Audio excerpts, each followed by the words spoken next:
Good day everyone, my name is Earl Gerard Guevara from BSEd-Sciences III, your presenter for today's lesson. We are now in the chapter 3, implementing the curriculum. Under the module 4, the teacher as a curriculum implementer and a manager. But first, let me give you the overview for this chapter. The next step up after a curriculum planning and designing is implementing it. As a teacher, this is one of the major roles that you do in the school. Many of the curricula that you may use have been recommended and written down. Your task is to implement such. Daily, your plan should be ready for implementation effort. This is a minuscule curriculum like your lesson plan or a big one like the K-12 curriculum. You will be both implementer and the manager of this curricula. You will put action to what has been planned and designed, and it is you, the teacher, who will add more meaning to the various activities in the classroom. This is what we call teaching styles. You have to make the day of the learners interesting, engaging, and unforgettable. No curriculum should stop at planning or designing phase. It has to be implemented. Now let us move to our lesson for today entitled Implementing the Design Curriculum as a Change Process. Here are the designed learning outcomes for this lesson. First is define curriculum implementation. Second is analyze what is change process in curriculum implementation. And the third one is explain the process of curriculum implementation. Let's go to the takeoff. So we hear teachers say, here goes again, another curricular change. We are already overloaded. Why do we have to do this? This is a common voice that we hear from teachers and curriculum implementers. But as we mentioned earlier, change is inevitable in curriculum development. To be relevant, we need to change, and a change for a better, and it can be obviously seen through implementation. So our first topic for this lesson is the definition of the curriculum implementation. As we follow the curriculum models of Tyler, Taba, Saylor, and Alexander, or Lewis, the next step is the curriculum implementation.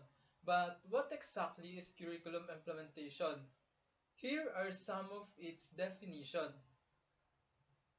First, it is a phase where the teacher takes action and one of the most crucial process in curriculum development. Here is what education planner mostly say about the curriculum implementation. It is quoted that a good plan is a work half done. And what does that mean? It means that the other half of the success of the curriculum development rests in the hands of the implementer, who is the teacher. It also means putting into practice the written curriculum that has been designed in syllabi, course of study, curricular guides, and subjects.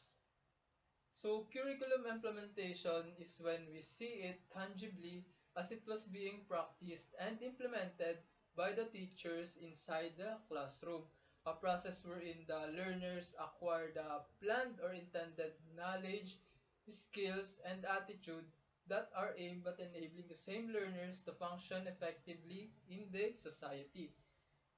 According to Ornstein and Hankins in 1998, it is the interaction between the curriculum and that has been written and planned and the teachers who are in charge to deliver it. So as the curriculum implementation takes place, it was going to be learned by the teachers who will implement it.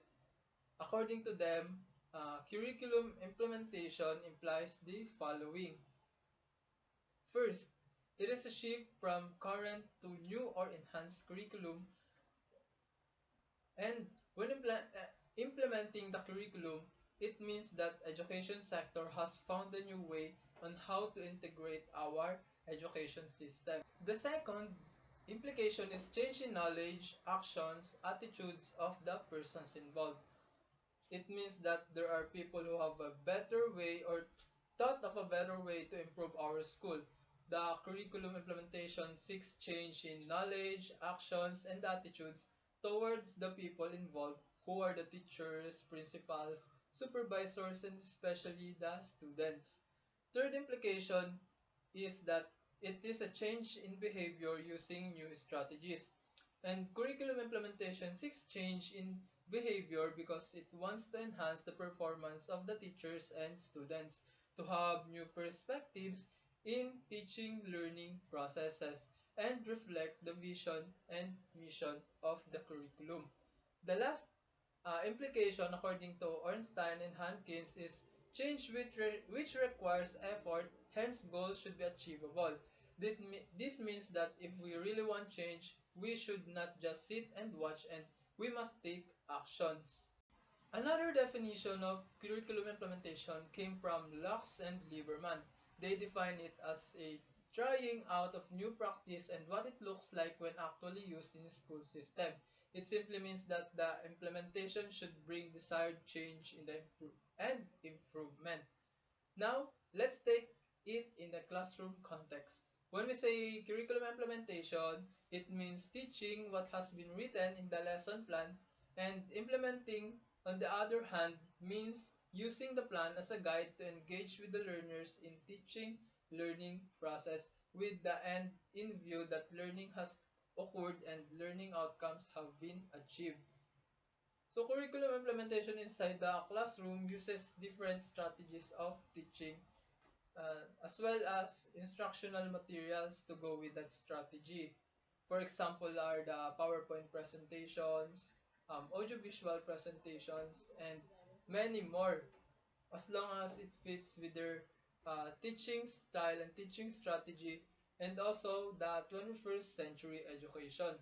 And when we go into a larger scale of curriculum implementation, it means putting the curriculum into operation with the different implementing agents. It could take place in a class, a school, a district, a division, or the whole level educational system.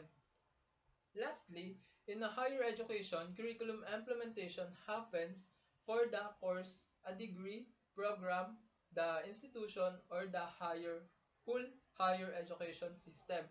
What does it require? So it requires money, personal interactions, personal contacts, and support.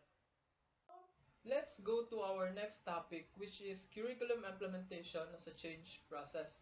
So what Now that we know that when implementing the curriculum, we must have change which we all desire to happen. In this part, we have Kurt Lewin's force field theory and curriculum change. But first, let us know who Kurt Lewin is. So Kurt Lewin is the father of social psychology who explains the process of change. He uses the model which can be used to explain the curriculum change and implementation. In this model of Kurt Lewin's, we have two opposing forces in education landscape. These forces are called restraining force and driving force. And in the middle of these two forces is the equilibrium. Um, so equilibrium happens when the two forces are equal or when there is an equilibrium between the two, status quo is happening, which also means that no change happens.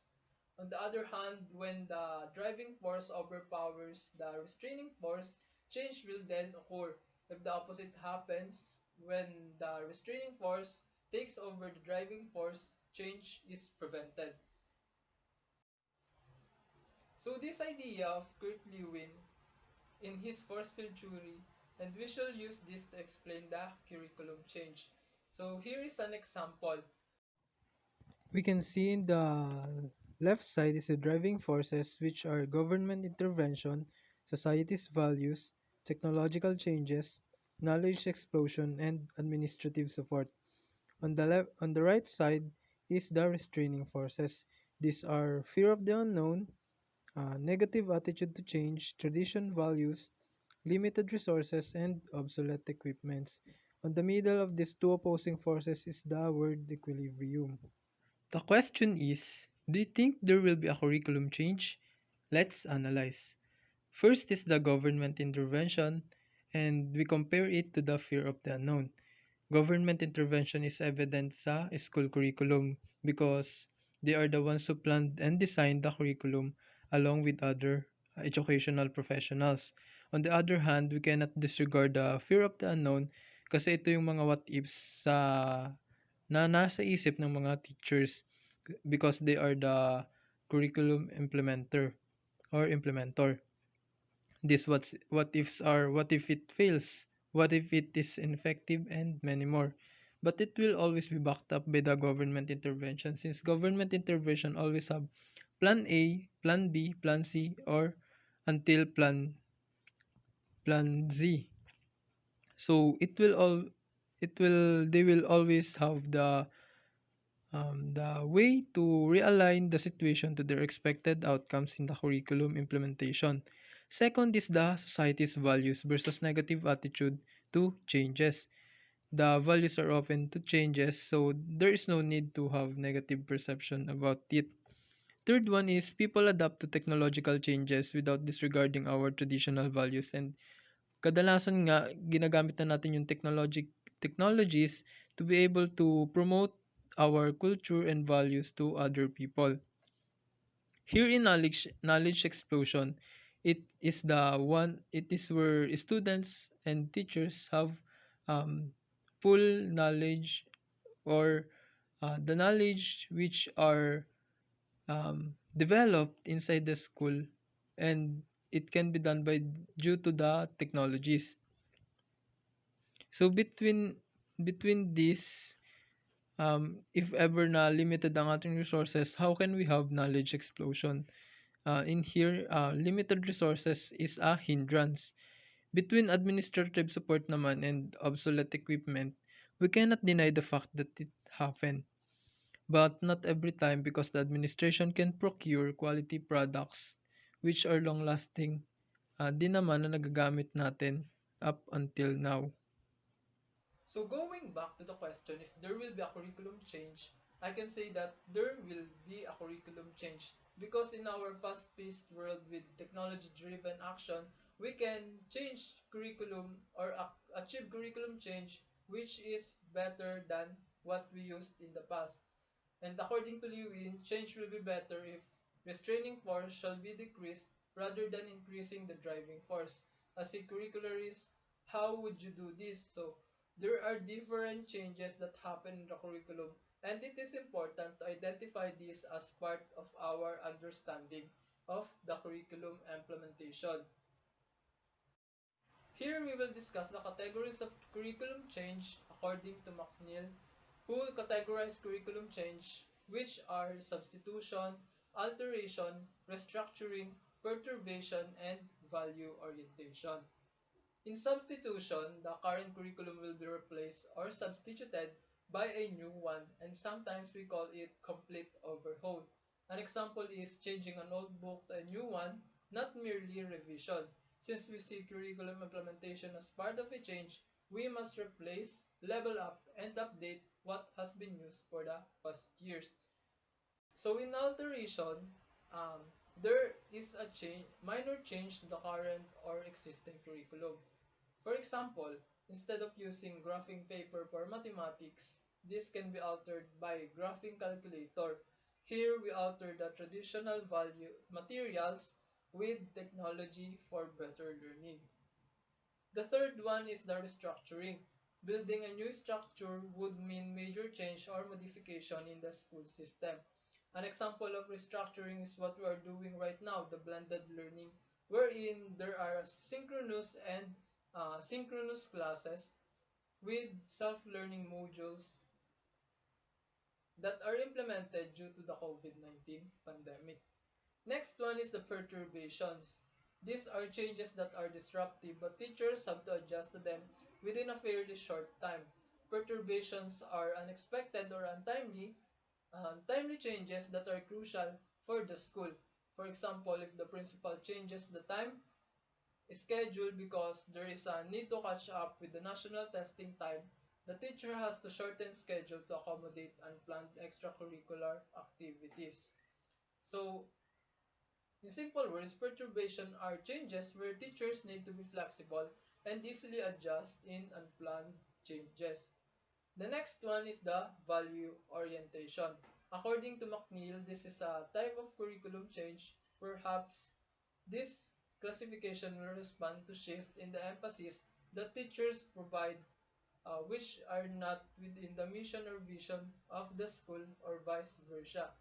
An example of this is when there are newly hired teachers and they are oriented to the values that the school has established and protected. So regardless of the change of curriculum in and implementation, the process of change may contain three important elements. So there are three important elements of the process of change. These are developmental, participatory, and supportive. Let's proceed to the first one, which is developmental. So from the word itself, dapat maraming bagay na nade-develop ang isang teacher as a curriculum implementor, like multiple perspective, increase in integration, and make learning autonomous, create a climate of openness and trust, and appreciate and affirm strengths of the teacher. Kasama rin dito yung teacher support when they are trying new tasks, gaining new experiences, and reflection in the challenges. So there are two stages in the developmental change processes. These are first, orientation and preparation. So sa orientation and preparation, it is the initial use wherein very mechanical or routinary. So dapat may daily plans ang teacher sa isang classroom so that skills are honed and the teachers has mastered the routine kung saan papasok naman yung refinements. Here in refinements, it occurs when adjustments are made to better meet the needs of the learners to achieve the learning outcomes, and then magkakaroon ng continuous reflection, feedback, and refinement. So dito sa stage na to, mas lalong nakahasa yung skill ng isang guro. Let's proceed to the second element, which is participatory. So for curriculum implementation to succeed, it must be participatory, especially because other stakeholders like peers, schools, leaders, parents, and curriculum specialists are necessary. This means that a successful curriculum implementation has a collaboration with other stakeholders. It should also have the characteristics of teacher styles, commitment, willingness to change, skills, and readiness, which are critical to implementation. So kapag nagkaroon ng involvement and participation, it encourages sense of ownership and accountability. It also builds learning community, which is very necessary in the curriculum implementation.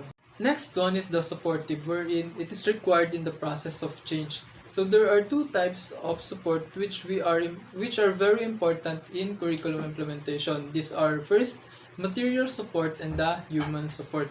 In the material support, these are supplies, equipment, and conducive learning environment like classrooms and laboratory na dapat ay readily available.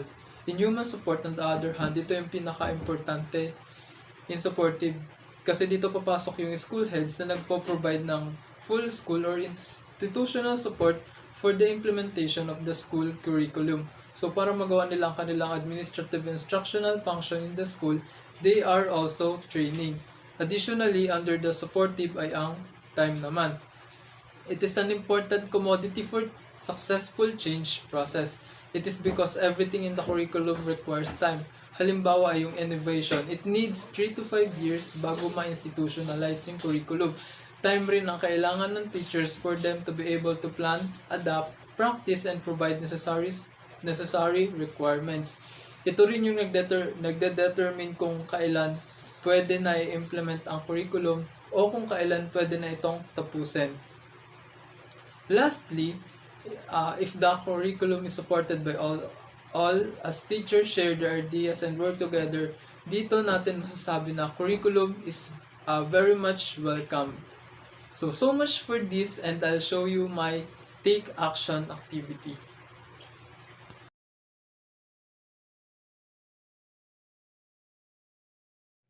In Activity 1, it is entitled K-12, Can We Make a Curriculum Change? In the driving force, there are first, high enrollment rates; second, prepare students to become skilled and job ready; third, gives advantage to students who will pursue higher education; fourth, enhance students' literacies in different fields; and five, gives option to students between academic or technical vocational education. These driving forces are the factors that makes the K-12 curriculum succeed. On the other hand, the restraining force on the right are: first, lack of facilities; second, school offer a limited track or strand; third, students who do not pursue senior high school; fourth, lack of resources and collaborative companies for work immersion; and fifth, unexpected natural environmental issues or crises such as the COVID-19 pandemic. So I can say that the driving force are superior than the restricting force in the K-12 curriculum. However, the COVID-19 pandemic has affected these driving forces today. It is successful when there is no pandemic, but we are now in the status quo because COVID-19 has contributed a lot in implementing the K-12 curriculum. And because learning is all about knowledge and less on skills, even if skills are required to be learned and acquired when the students graduate in senior high school. In the Take Action Activity 2, it is entitled Making Sense of a Curriculum Implementation. For this activity, I am tasked to observe a class, but due to the limitations of synchronous or online classes, I have observed two classes which are my own class, and the other one is the online class of grade 11 STEM students in Buena Vista National High School. So there are questions that I need to answer after observing the classes.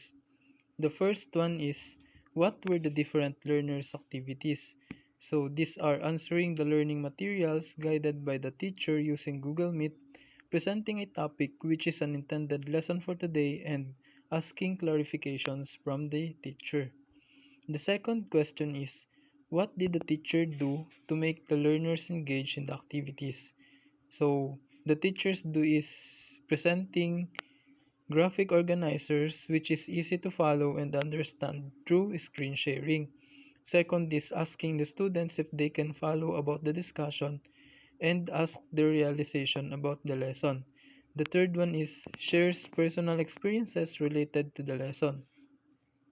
The third question is, were the majority of the children actively participating? Why? So yes, majority were participating in our class because we are continuously adapting and exploring the new ways of learning so that we become engaged in the lessons. In the grade 11 students, on the other hand, are also active in the discussion of the teacher because it is the time where they will have additional clarifications and not just depend on the provided learning modules.